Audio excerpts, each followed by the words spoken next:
تو اب قرآن مجید پر ایمان لانے کا مطلب اگر ہم سمجھنا چاہتے ہیں تو اس سے سمجھ سکتے ہیں کہ تمام احکام اور سب تقاضوں پر عمل کیا جائے،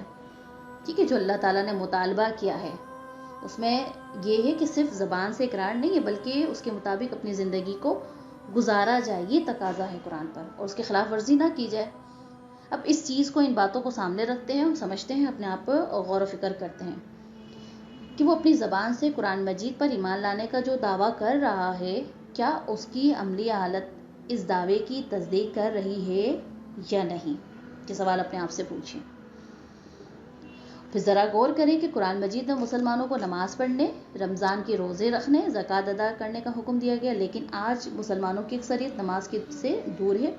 فرض روزے نہ رکھنے، مختلف ہیلے بہانے تراش رہی ہے، اور اپنے مال سے زکوٰۃ ادا کرنا ان پر بہت بھاری ہے۔ پھر دوسری مثال اگر ہم سمجھنا چاہیں تو کیا ہے کہ قرآن مجید میں مسلمانوں کو باطل اور ناجائز طریقے سے کسی مسلمان کا مال کھانے سے منع کیا گیا ہے، ٹھیک ہے، لیکن ہم مال بٹورنے کا کوئی ایسا طریقہ نہیں جو مسلمانوں نے نہ چھوڑا ہو ناجائز طریقے سے۔ تو جو چیز قرآن مجید ہمیں عمل کرنے کا حکم دے رہی ہے، ہم کیا کر رہے ہیں؟ ہم نے پڑھ تو لیا، ہم کہتے تو ہیں ہم ایمان لاتے ہیں، لیکن عملی زندگی میں کہیں دکھائی نہیں دیتا۔ جیسا کہ یہودیوں کے ساتھ تھا کہ انہوں نے جب ان پہ کوہ طور مسلط کی گئی، معلق کی گئی، تو انہوں نے اس ڈر کی وجہ سے کہا کہ ہم اس کو مانیں گے اور اس کی اطاعت کریں گے، لیکن دراصل ان کے دل میں جو تھا وہ بچھڑا بسا ہوا تھا، ٹھیک ہے، اور وہ اس پہ ایمان لانے کے لیے، یعنی اس کے اعمال اور اس کے احکامات جو تھے اس پہ تیاری نہ تھے۔ آج ہمارا بھی یہی حال ہے کہ ہم زبان سے تو کہتے ہیں لیکن عملی زندگی میں اس احکامات کو اور اللہ کی اطاعت کرنے کے لیے کسی طور پر تیار ہی نہیں۔ پھر قرآن مجید نے کسی کو ناحق قتل کرنے سے منع کیا، لیکن آج مسلمانوں میں ناحق قتل و غارت گری ایسی عام ہے کہ مرنے والے کو پتہ ہے کہ مجھے، یعنی مرنے والے کو پتہ ہے کہ مجھے کیوں مارا گیا، اور نہ مارنے والے کو پتہ ہے کہ میں کیوں مارا جا رہا ہوں۔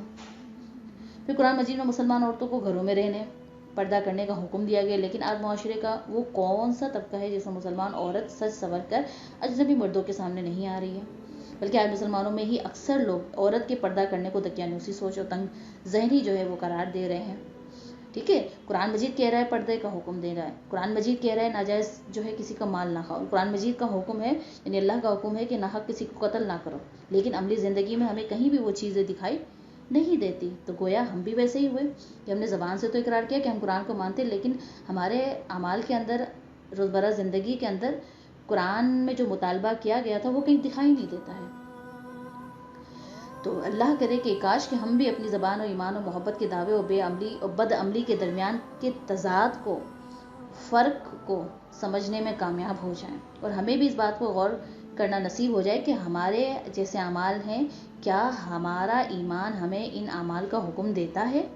جو اس وقت ہمارے اعمال ہیں، یا ہمارے ایمان کے تقاضے کچھ اور ہیں؟ اس بات پہ غور و فکر کرنی ہوگی ہمیں۔ اور جو اہم بات جو اس آیت سے ہمیں جو ہے معلوم ہوتی ہے وہ کیا ہے کہ جب تک دل میں برائی کی لذت موجود رہتی ہے تب تک ایمان اور نیک اعمال کی شیرینی اس میں داخل نہیں ہو سکتی۔ گناہوں پر اصرار ایمان کی مٹھاس اور عبادت کی لذت محسوس نہیں ہونے دیتا۔ یاد رہے کہ نیکیوں اور نیکیوں سے محبت ایمان کی علامت ہے، جبکہ بروں اور برائیوں سے محبت ایمان کی کمزوری کی علامت ہے۔ لہٰذا ہر شخص کو چاہیے کہ وہ اپنی ایمانی قوت کو اپنے قلبی میلان سے معلوم کرے، کیونکہ جب دلوں میں فلموں، ڈراموں، بے حیائی، گانوں کی محبت ہوگی تو ان دلوں میں نماز، ذکر، ورد اور اوراد اور تلاوت کی محبت کیسے سما سکتی ہے؟ ٹھیک ہے، تو اس بات پر غور کرنے کی ضرورت ہے۔ پھر آگے فرمائے لوگوں میں سے اکثر ایسے ہیں جو زیادہ جینے کی ہوس رکھتے ہیں۔ مشرکین کا ایک گروہ مجوسی ہے جو آپس میں سلام کے موقع پر یہ دعا کہتے تھے، یعنی 1000 برس جیو۔ ان کے اس قول کے پیش نظر یہ آیت کا خلاصہ اگر ہم رکھیں تو یہ ہے کہ حبیب صلی اللہ علیہ وسلم مجوسی مشرک 1000 برس جینے کی تمنا رکھتے ہیں، اور یہودی ان سے بھی بڑھ گئے کہ انہیں جینے کی ہوس سب سے زیادہ ہے، حالانکہ اتنی عمر کا دیا جانا بھی انہیں جہنم کے عذاب سے دور نہیں کر سکتا،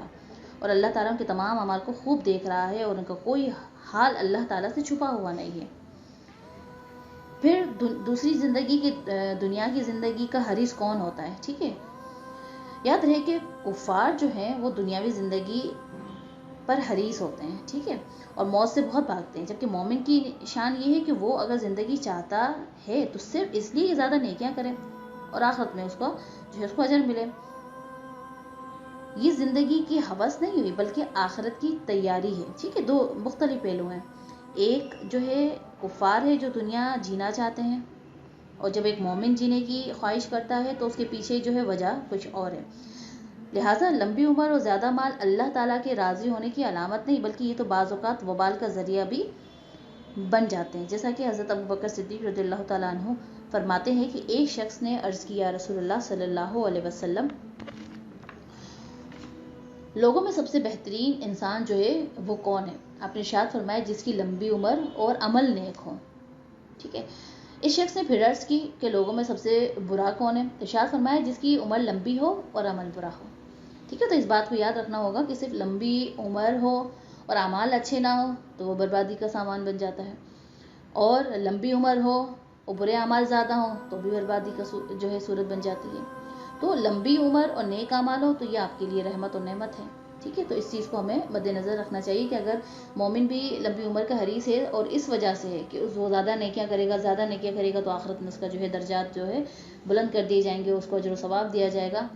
تب تو یعنی سمجھ میں آتا ہے, یعنی ایک ہی شخص ہے یعنی لیکن عقائد الگ الگ ہیں, اس کے نظریات الگ الگ ہیں, تو اس کی زندگی کا تمنا کرنا بھی اس کے لیے فائدہ مند دے گا. اور جو کفر پر ہے اور اس کی اگر وہ دنیا کا حریص ہے تو اس کی لمبی عمر اسے اور بربادی میں جو ہے بربادی کا سبب بنے گی, کیونکہ وہ جتنے گناہ کرے گا اتنے اس کی سزا اس کو دی جائے گی. ٹھیک ہے, نیکسٹ آیت کی تفسیر کی طرف کہ جس میں حضرت جبرائیل علیہ السلام سے دشمنی کا جو ہے ذکر پیچھے موجود تھا, جو ہم نے ترجمہ بھی پڑھا, تو اس کو سمجھتے ہیں کہ یہودیوں کے ایک گروہ نے حضور صلی اللہ علیہ وسلم سے کہا کہ آپ کے پاس آسمان سے کون سا فرشتہ آتا ہے؟ نبی کریم صلی اللہ علیہ وسلم نے ارشاد فرمایا میرے پاس حضرت جبرائیل علیہ السلام آتے ہیں. تو یہودیوں کے پیشوا نے کہا کہ وہ تو ہمارا دشمن ہے, عذاب شدت زمین میں دھسانا وہی اتارتا ہے, اور پہلے بھی کئی مرتبہ ہم سے دشمنی کر چکا ہے. اگر آپ صلی اللہ علیہ وسلم کے پاس حضرت میکائیل علیہ السلام آتے تو ہم آپ صلی اللہ علیہ وسلم پر ایمان لے آتے. اب یہودیوں کی یہ بات جو تھی وہ سراسر جہالت پر مبنی تھی, کیونکہ حضرت جبرائیل علیہ السلام تو جو چیز بھی لائے تھے وہ اللہ تعالیٰ کے حکم سے لائے تھے, تو حقیقت میں یہ اللہ تعالیٰ سے ہی ان کی دشمنی تھی.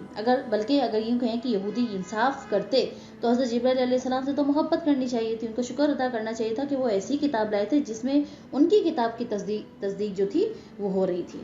ٹھیک ہے, اب اس کے بعد بھی فرمایا کہ جو کوئی دشمن ہو, انبیاء کرام علیہ الصلوۃ والسلام اور فرشتوں سے دشمنی یہ کفر ہے اور اللہ کے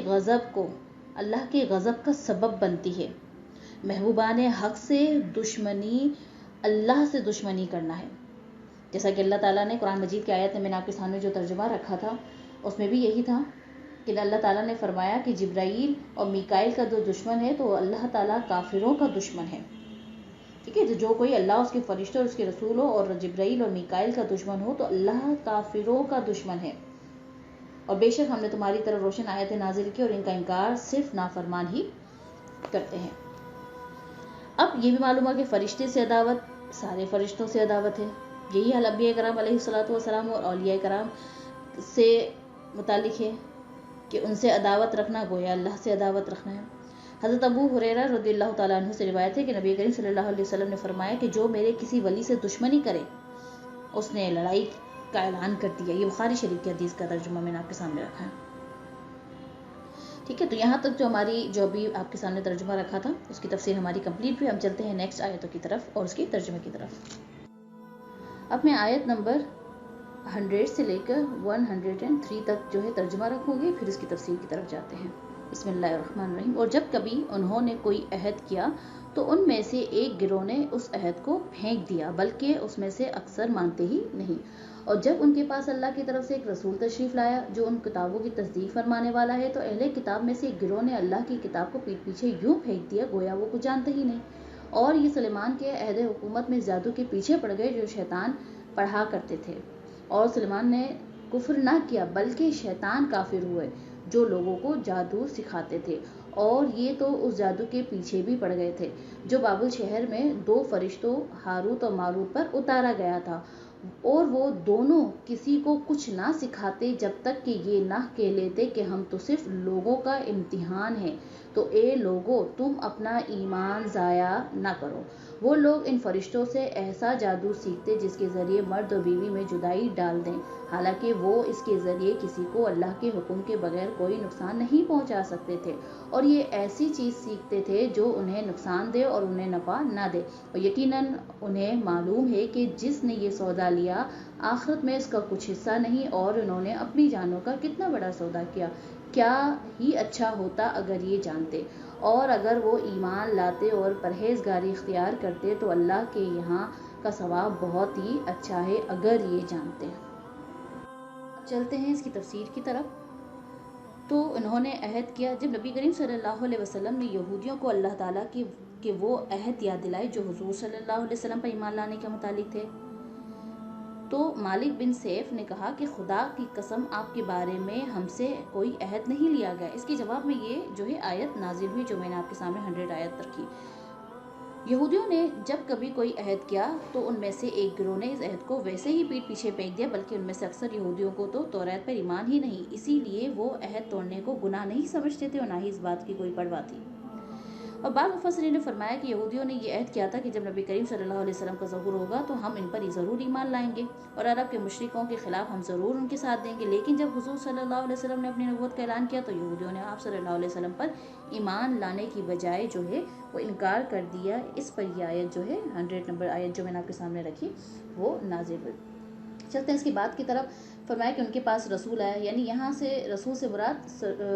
نبی کریم صلی اللہ علیہ وسلم ہے، اور چونکہ آپ صلی اللہ علیہ وسلم توریت اور زبور وغیرہ کی جو پچھلی کتابیں تھیں اس کی تصدیق فرماتے تھے، خود ان کتابوں میں بھی حضور صلی اللہ علیہ وسلم کی تشریف آوری کی بشارت اور آپ صلی اللہ علیہ وسلم کے اوصاف اور احوال کا بیان تھا، اس لیے حضور صلی اللہ علیہ وسلم کی تشریف آوری اور آپ صلی اللہ علیہ وسلم کا وجود مبارک ہی ان کتابوں کی تصدیق ہے۔ لہٰذا اس بات کا تقاضا تو یہ تھا کہ حضور صلی اللہ علیہ وسلم کی آمد پر اہل کتاب کا ایمان جو ہے اپنی کتابوں کے ساتھ ساتھ اور زیادہ پختہ ہو جاتا، مگر اس کے برعکس انہوں نے کیا کیا، انہوں نے اپنی کتابوں کے ساتھ بھی کفر کیا۔ اور پھر فرمایا کہ پیٹ پیچھے پھینک دیا، ٹھیک ہے، تو اس سے کیا مراد ہے، اس کتاب کی طرف ان کی جو بے رغبتی تھی، بے تعلقی ہے، وہ مراد ہے، ٹھیک ہے۔ یہودیوں نے توریت کو ریشمی غلافوں میں سونے چاندی سے مزین کر کے رکھ لیا اور اس کے احکام کو نہ مانا، ٹھیک ہے۔ یہاں پہ مراد یہ ہے کہ ان کی بے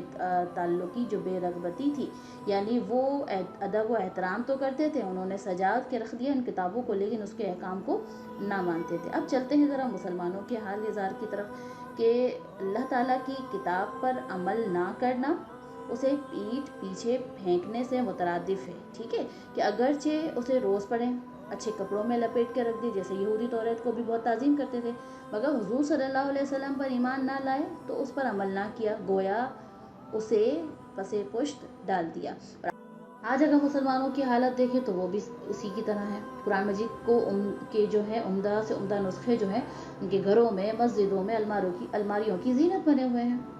اور اس پر ریشمی غلاف جو ہے وہ موجود ہے، لیکن پڑھنے اور سمجھنے عمل کرنے کی حالت یہ ہے کہ ان الماریوں اور ریشمی غلافوں پر جو ہے وہ دھول جم چکی ہے، اس کی تہ جم چکی ہے، لیکن حقیقتاً مسلمانوں کے دلوں پر یہ جو ہے وہ دھول جم چکی ہے۔ آج کہاں ہے وہ مسلمان جنہیں قرآن کے حلال اور حرام کا علم ہو، جنہیں اسلامی اخلاق کا پتہ ہو، جن کے دل اللہ تعالیٰ کی آیت سن کر ڈر جاتے ہوں، جن کے اعضاء اللہ تعالیٰ کے خوف سے کانپ اٹھتے ہوں، جن کے دل و دماغ پر قرآن کے انوار چھائے ہوں۔ افسوس۔ تو اس آیت میں اشارتاً معلوم ہوا کہ قرآن مجید کی طرف پیٹ نہیں کرنی چاہیے، کہ یہ بے رخی جو اصل پیٹ کرنے سے مراد بتایا گیا ہے، بے توجہی جو ان کی ہے اس کی علامت ہے، اور یہ بھی معلوم ہوا کہ بے عمل آدمی جاہل کی طرح ہوتا ہے، بلکہ اس سے بھی بدتر ہے۔ چلتے ہیں آیت نمبر 102 103 کی تفسیر کی طرف، اور اس آیت کا جو شان نزول ہے اس کو بھی سمجھ لیتے ہیں کہ حضرت سلیمان علیہ السلام کے زمانے میں بنی اسرائیل جادو سیکھنے میں مشغول ہوئے، تو آپ علیہ السلام نے ان کو اس سے روکا اور ان کی کتاب لے کر اپنی کرسی کے نیچے دفن کر دی۔ حضرت سلیمان علیہ السلام کی وفات کے بعد شیاطین نے وہ کتاب نکال کر لوگوں سے کہا کہ حضرت سلیمان علیہ السلام اسی زور سے سلطنت کرتے تھے۔ بنی اسرائیل کے نیک لوگوں اور علماء نے اس سے انکار کیا، لیکن ان کے جاہل لوگ جو تھے وہ جادو کو حضرت سلیمان علیہ السلام کا علم مان کر اس کو سیکھنے پر ٹوٹ پڑے۔